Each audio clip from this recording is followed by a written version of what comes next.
So creating a good texture can come down to creating a really good detailed mask. And in this video, I want to talk to you about how we can approach some of the issues that show up when people are trying to create masks for use with SatMap, and how we can get rid of issues, things like banding and enhancing detail and kind of controlling, zones and stuff like that to create something essentially like this. However, first, this conversation has to start off in a different area. Here I've got myself a lovely little gradient, a really simple sort of thing, and we can do stuff to try and process it. So we can do something like, add rock slide, and of course rock slide, all that's going to do is add a bunch of little rocks on there. I've increased the strength here just to, bring in a few more, but really it's just a lot of little dots. And that's great for the purposes of what rock slide is supposed to do in here, but it's not super interesting on a gradient, obviously. So it's really knowing, what does each little node offer you. We come over to something more elaborate like stacks, which applies erosion, sort of a soft erosion, which is canyon-like. And it does this by also deforming it and stacking it together. And I believe it stacks it 3 times. So this gives you a lot of variation from what the traditional gradient would do. If we come over to something like a fold, and a fold node, really what that does is it creates usually some striations, but in this particular case for a gradient, it's just adding the noise. So you're seeing like a little bit of the line shapes that come in there, right in there, but ultimately in this particular gradient sense, this is what it's doing. It's taking a gradient and it's adding sort of like a noisy factor, breakup to it. If we come over to something like the Canyonizer, of course, adds cracks and big fissures into it, eating away, but leaving other areas alone. So it's really breaking up the shape. And shear is very similar in that it also goes ahead and erodes big areas and then creates these kind of like canyon-like forms directly in there. If we come to something like shatter, it's very similar to stacks, and we can see what that does. It's an erosion, but it's a really chunky erosion. There's a lot of breakup, a lot more than say like a traditional erosion would be. So if I went ahead and just did like a straight up erosion, this is what we get. We get something very soft. So shatter is not that. Shatter is a lot more breakup. It's a lot more variation, which is kind of cool. Now these look dev nodes, these are all variation nodes, right? They're not simple stuff. They're actually, like the case of the stacks there, it is a series of erode nodes and a series of sort of displacement and adding different values together. So it's not just really one node, it's multiples. And we talked about this in other videos, how a lot of these things are combinations of different things that you could put together manually if you desired by using various nodes inside of Gaea. So when we come over to these ones are simple processes, right? They're processing. They sometimes include things like erosion contains a simulation that occurs where it goes ahead and drops lots of particles and does this sort of thing. But they usually do just sort of like one general function. So if we take a look at this category here, which are the ones that sort of eat away at the train, we go in different levels. So thermal comes in and it smooths sort of the lower regions. We try sediment, well, that goes even further and it smooths in a slightly different way.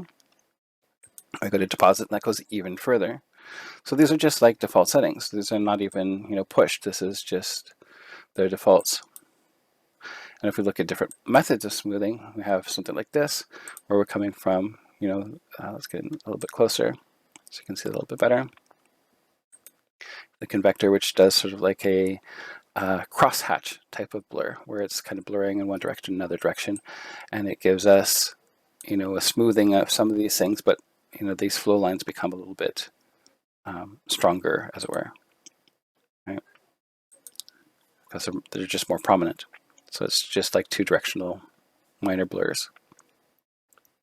If we look at the buildup, that's just a general, almost like a Gaussian blur over the surface.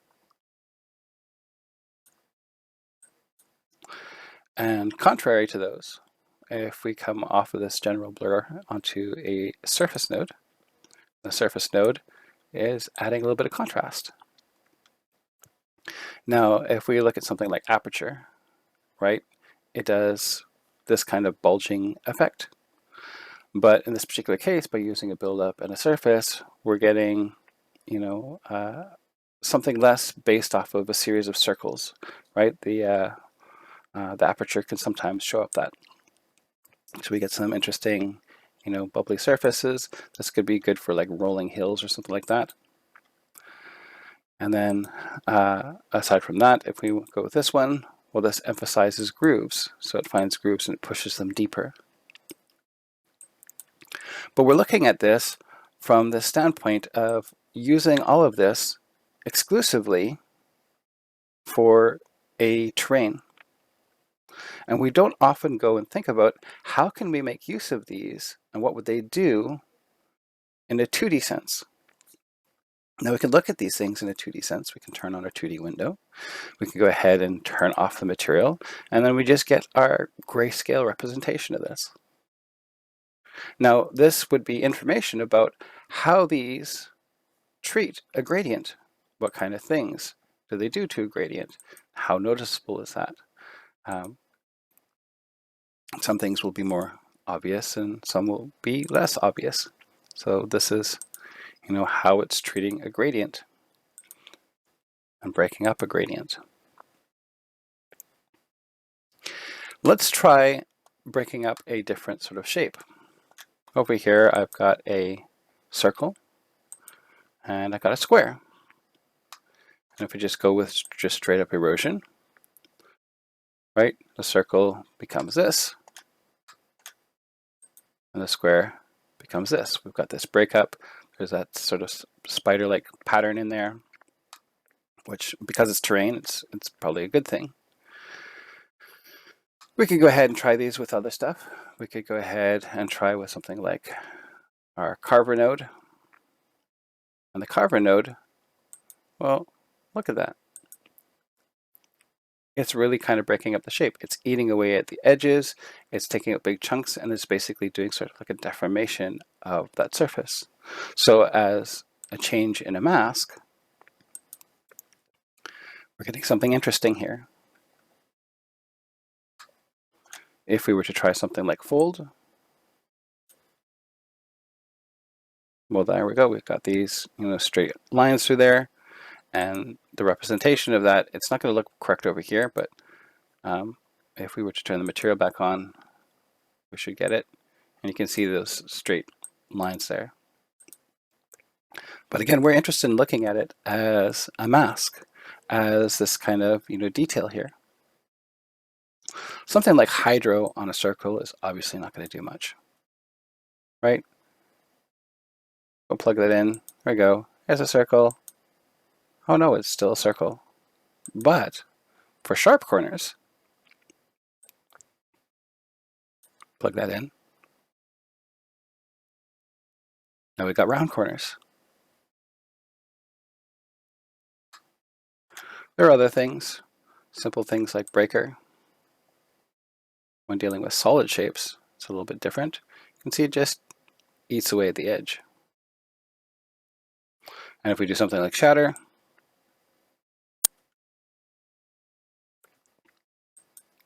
unlike erosion, which expands and adds sediment, shatter does not expand. It eats away at the shape.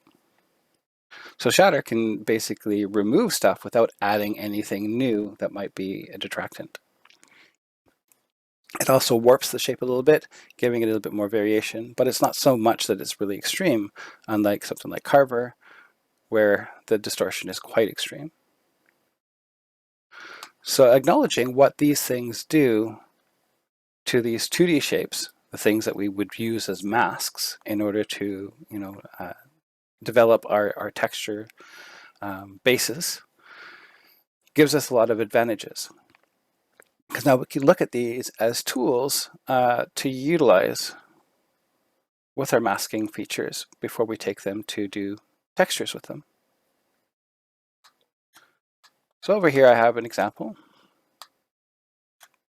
where I go through a series of sort of common things. I'm just going to remove this, and we're going to go back to our material.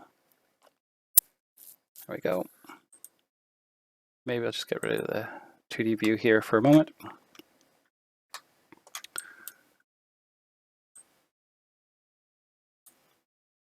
So we have our typical go-to, right? We go ahead and we've got our simple mountain range. That's cool. We do a soil.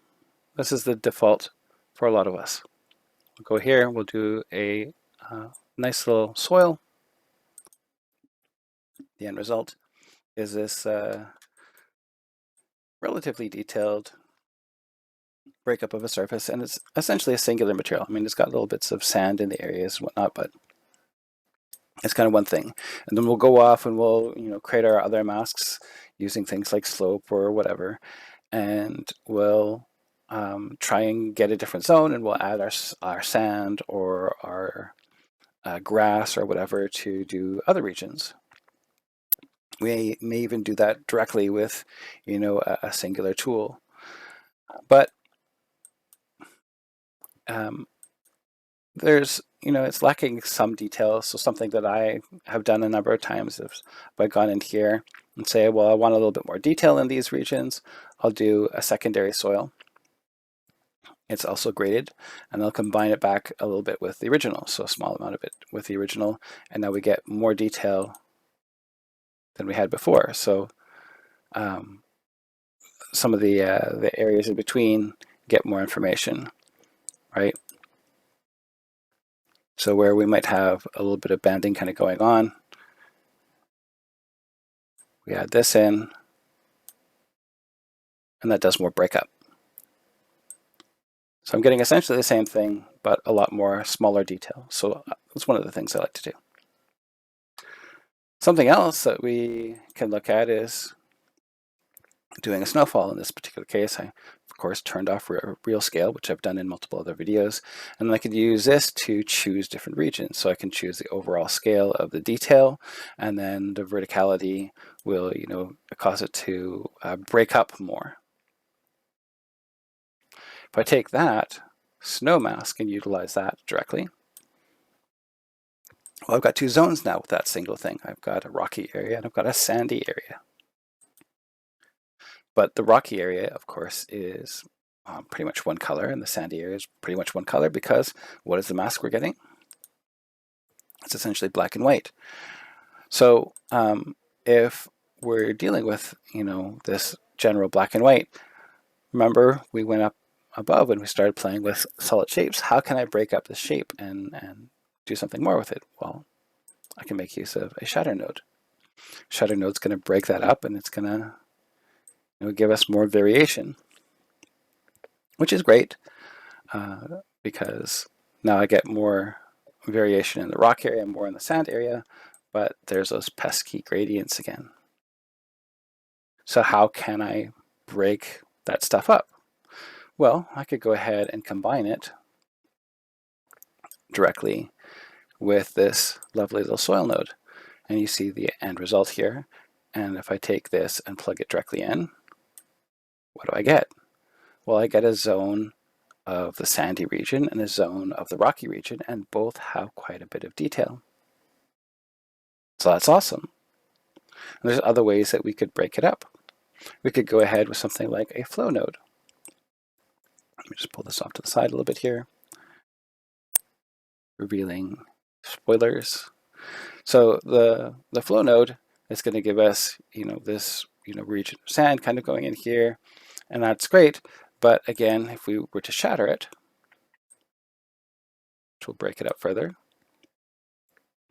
now we get a lot more breakup. It's not, super even in the way that it's doing this. We could take this result and combine it with this result. So we've got this, combine them together, and now we get this. And what does this look like? Lots of interesting details, lots of little regions in here, and that's pretty awesome.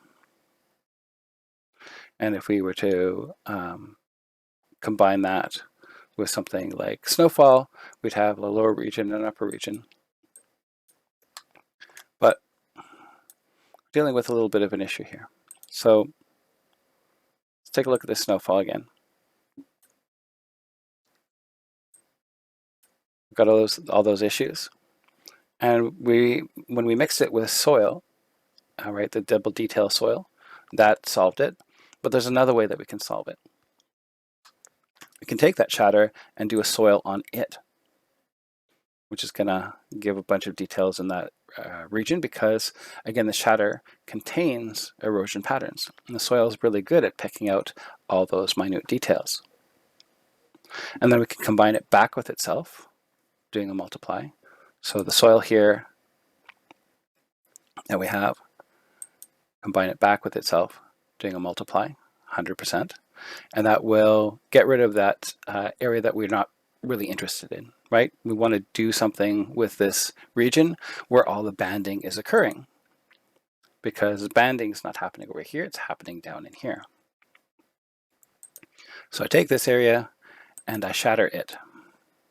And I also have done a levels and an invert. So if I turn off the invert, you can see what that's done, right? It's broken it up. So if I get the invert back on, and then I take that and I'm going to combine it back with this version, which has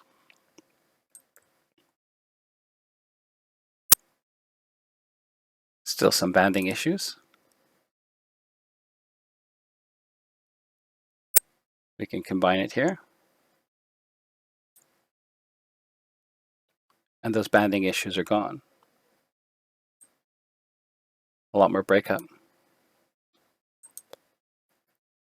So it's, taking this and adding a little bit of chaos to it.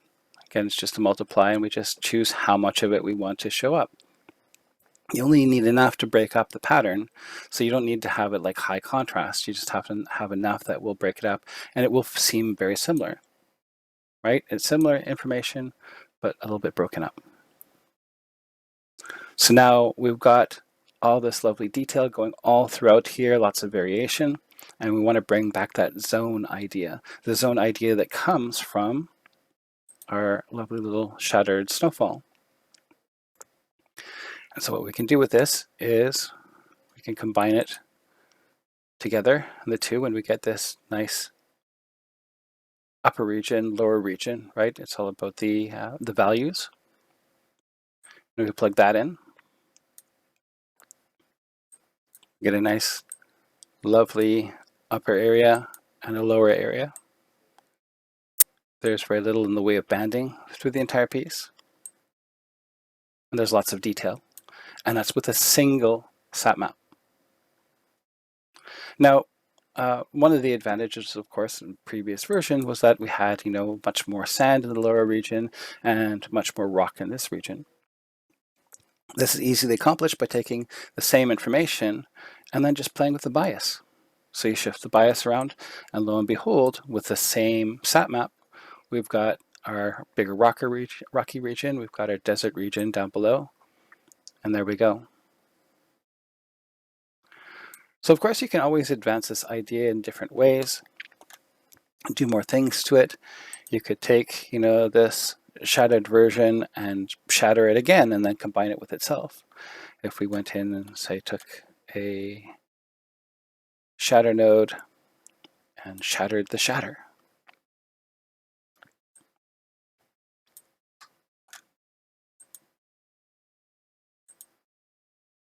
Right. And we combine that, what would that look like?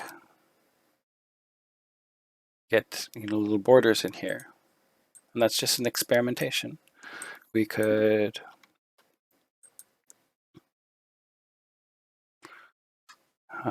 try, instead of a snow node, we could try a slope node, which is similar to snow. It just doesn't cling through areas. We could play with that. Play with the fall off, which adds some softening to it.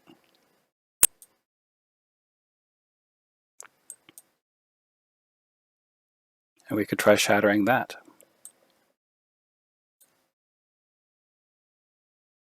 And that gives a nice similar result to the others. So whenever you're going in and you're doing some masking, you might say, okay, how can I take something and break it up in a different way? Use it in a different kind of manner. Decrease my fall off here.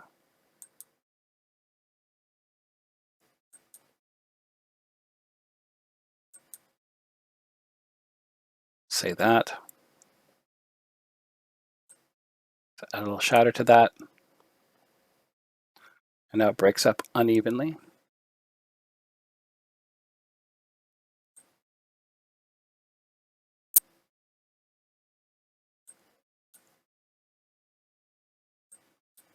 Bring this up.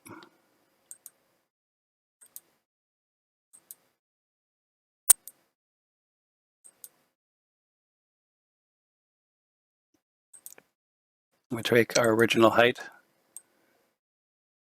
We got something that's a little bit roughed up. Or could take it through something like Carver. What is Carver going to do? It's really going to deform that edge.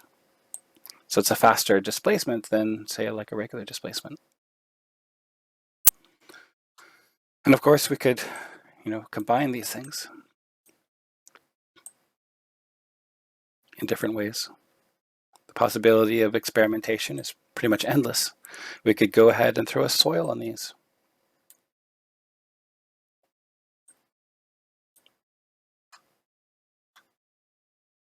Invert that.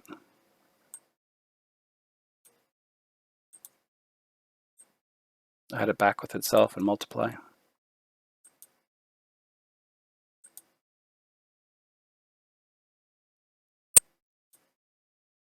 And now you got a whole bunch more variation in that shape. Combine that with an actual soil from the original train shape to marry it back to itself, because this is the downside to this, right? It's eroding something that's not based on your original erosion shape. So you always have to then combine it with something else that marries it back to the original shape, which is coming off of the original form. So that's one important lesson that you have to kind of take with this as well, is just that whatever you do with this, remember to try and then combine it back in, which is what I've done here. I've made sure that I've got the soil that comes from the original form, the flow that comes from the original form, the snowfall that comes from the original form. And then whatever I do to it, I bring it back with some of this soil from the original form to try and marry it back to itself, so that everything that we do with texture beyond that point feels like it connects with the terrain. So don't do everything completely in isolation. Always remember to connect it back to its original shape in some way or form. That's it for this video. I will see you in the next one.